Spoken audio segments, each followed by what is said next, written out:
Ang haba ng buwan, ang iksi ng sahod. Nakarelate ka ba?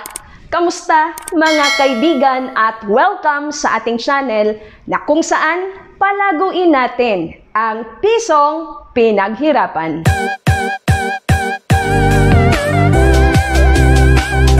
Ang pera ay pwedeng hindi maubos, pero ang pasensya ng isang tao konti na lang. Oh, familiar ka sa linyang ito?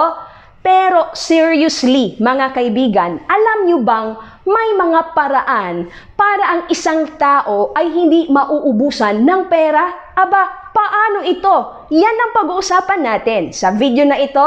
Now na!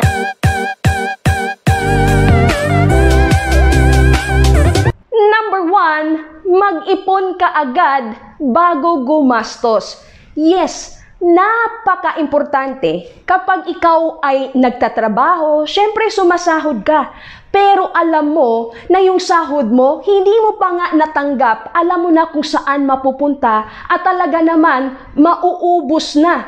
Pero kung gagawin mo na mag-ipon ka kaagad bago ka gumastos, pambayad man yan sa utang, bayad ng bahay, renta ng kung ano-ano, pagkain, kuryente, at kung ano-ano pang mga gastusin, alam mo, meron ka na kaagad na naitabing pera. So, ibig sabihin, kapag ito ay ginagawa mo palagi, every time na sumasahod ka, nakatanggap ka ng pera dahil meron kang ginawang diskarte, di ba?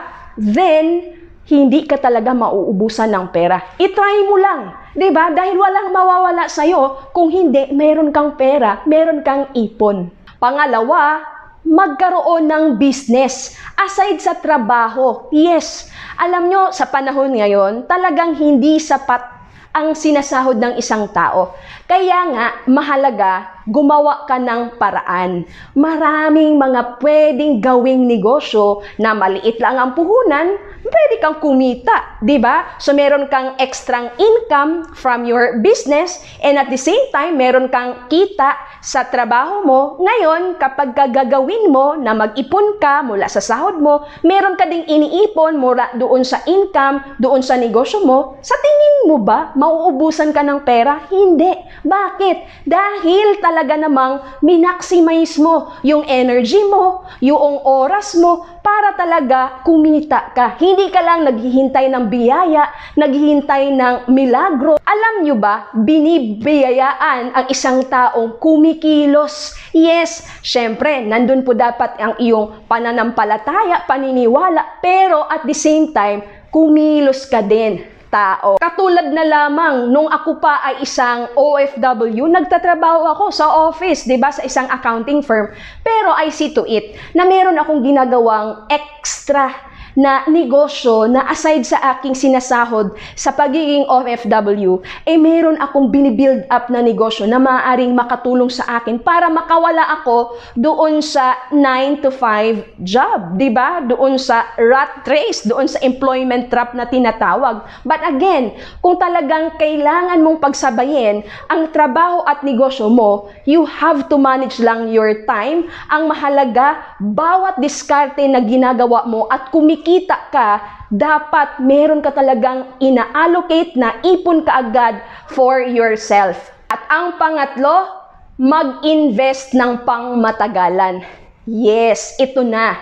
Kapag ikaw ay nag-iipon, meron kang ekstrang kinikita, mahalaga na yung kinikita mong pera, pakitain mo by investing that through financial instruments, di ba, na mga legit paper assets katulad ng mutual funds, stock market, UITF, Kaiser Saving Program, Most 18 with PDF, at marami pang iba. Talaga naman, kapag ang tao natuto na pwede palang magtrabaho ang perang pinaghirapan niya para sa kanya, hindi siya mauubusan ng pera. Of course, bago ka magsimulang mag-invest sa mga different financial vehicles, di ba? You have to know and understand kung paano gumagana yung tinatawag na mutual fund, di ba? Stock market, ano ba yung Kaiser Saving Program, ano ba yung REIT, di ba? Ano ba yung bagay for you, di ba? Kasi alam mo, ikaw ang magdi-decide kung ano yung investment na pangmatagalan kasi ikaw lang din naman ang nakakaalam kung ano ang financial situation mo. Huwag mong isipin na kapag ka mag-invest ka ng pangmatagalan, syempre, di ba? Malaki dapat ang puhunan. Hindi po. Dahil marami na pong mga affordable na investments na maaari mong pagpilian para naman maaring mag-grow or lumago yung perang kinikita mo sa whatever diskarte na ginagawa mo sa buhay mo ngayon. Again, kapag mag-i-invest ka, huwag mong hanapin yung instant na kita, yung magpa-promise na mga payout after a month, di ba? After 3 months, dodoble-doble na kaagad ang pera. No.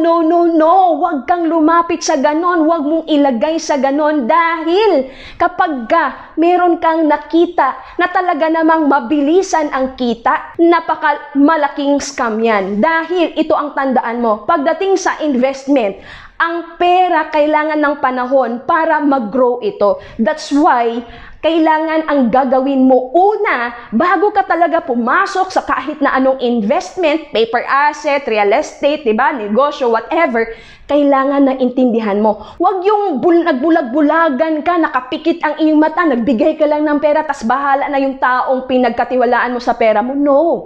Ikaw dapat ang mag-manage at ikaw dapat ang mag-decide. You yourself, meron kang accountability doon sa perang i-invest mo dahil pera mo yun, di ba? Ikaw dapat ang nakakaalam paano lumago yun, kailan lalago yun, di ba?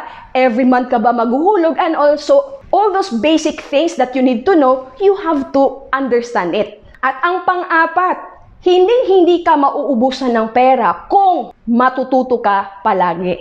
Yes.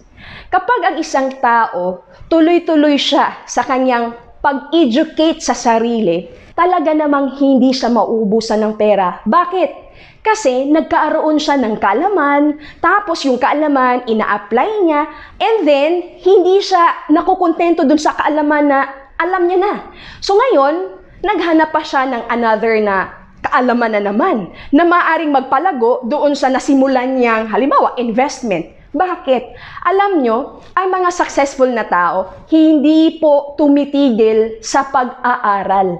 Kasi habang ikaw pa ay humihinga, inhale, exhale. Ibig sabihin, may pag-asa. You have to learn habang ikaw ay buhay pa.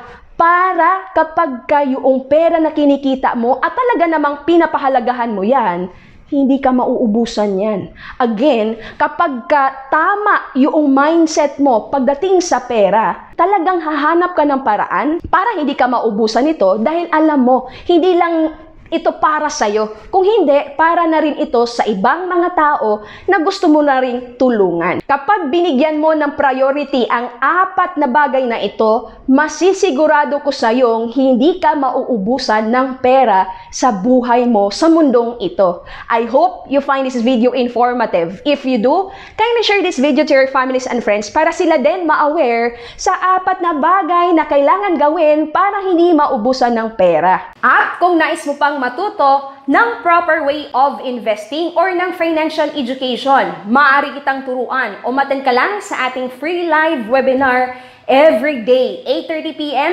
Philippine time po yan. Mag-message ka lang sa ating Facebook Messenger para mabigyan kita ng detalye. Or maaari mo kaagad na mapanood, mapag-aralan at maintindihan ang buong recorded webinar na ang link ay nasa description box below. And of course, don't forget to grab a free copy of this book at my website at www.gesaal.net. At syempre, huwag mo rin kalimutang mag-subscribe, share, and like this video. Patunugin mo na rin ang bell para ma-notify ka sa mga bagong video lessons na ina-upload natin dito sa ating channel. And oh, by the way guys, marami na tayong mga video lessons na in-upload dito sa ating channel na maaari mong balikan, mapag-aralan, maintindihan para madagdagan pa ang inyong kaalaman. Hindi naman talaga mauubos ang pera. Basta ang tao marunong mag-manage nito. Ako po muli, si G. Isaal, na palaging magpapaalala sa inyo to live, love, invest. God bless everyone and always remember, God loves you.